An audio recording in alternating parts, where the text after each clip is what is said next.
Vamos a abordar ahora cómo es el núcleo de una célula eucariota cuando se divide. Es decir, vamos a entrar dentro de la última fase, entendida como la fase de división del núcleo, lo que sería la fase de la mitosis o fase M dentro del ciclo celular.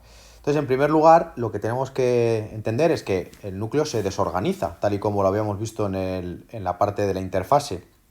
Es decir, desaparece la lámina nuclear y desaparecen los nucleolos.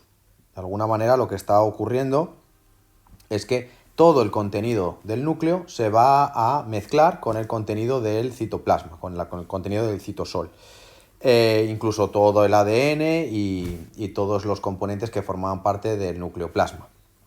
Pero sin lugar a dudas, el aspecto más importante en el núcleo en división es cómo se reparte ese material genético. Y para repartir el material genético, una vez que ya se había producido la duplicación en la fase S de la interfase, es necesario que esa fibra de ADN, que podría ser hasta cierto punto muy débil, se compacte, se condense, dé lugar a unas estructuras que vamos a conocer con el nombre de cromosomas.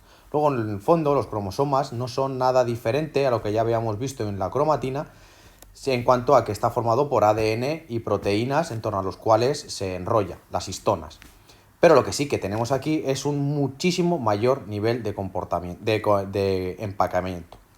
Si nos vamos al dibujo, aquí lo tendríamos en el que durante la interfase tenemos la cromatina, que se encuentra, ya sabéis que en dos formas, la forma de eucromatina y de heterocromatina, que hace referencia a diferente nivel de condensación, pero únicamente desde el punto de vista de la expresión de la información que contiene. Después, al final de la interfase, cuando teníamos ya el ADN duplicado, empieza a empaquetarse aún más. Y llega un momento en el que ese empacamiento es tan grande que es visible y da lugar a lo que tendríamos con el concepto de cromosoma. Como podréis entender, el cromosoma, que está formado por dos copias exactas de la misma información genética, una a cada lado de ese circulito que aparece en color verde, que ya veremos lo que es, pero en el fondo lo que tenemos sería un cromosoma con dos cromátidas, que son el resultado de la duplicación del ADN en la fase S. Por lo tanto, la función de los cromosomas básicamente es facilitar el reparto del material genético entre las dos células hijas que se va a desarrollar durante las diferentes etapas de la mitosis, de la fase M. Un aspecto importante es el número de cromosomas, porque no está relacionado con la cantidad total de ADN, ni con el parentesco que tienen unos seres vivos con otros. De hecho, sí que es una dotación que es característica de cada especie. Por ejemplo, en el caso del ser humano, vamos a hablar siempre de 23 pares de cromosomas. Esos 23 pares de cromosomas se considera que es un número identificativo de nuestra especie. No hay ningún ser humano que tenga 80 cromosomas.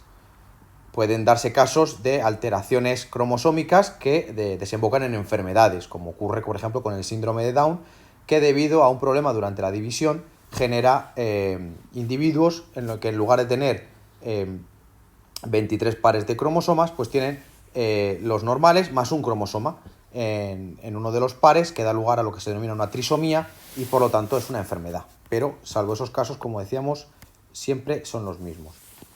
Vamos a hablar de dos números que son representativos, que son el número haploide. El número haploide es la cantidad de cromosomas que aporta, en nuestro caso, en la especie humana, el padre o la madre. Y se representa con el número, con la letra N, N minúscula.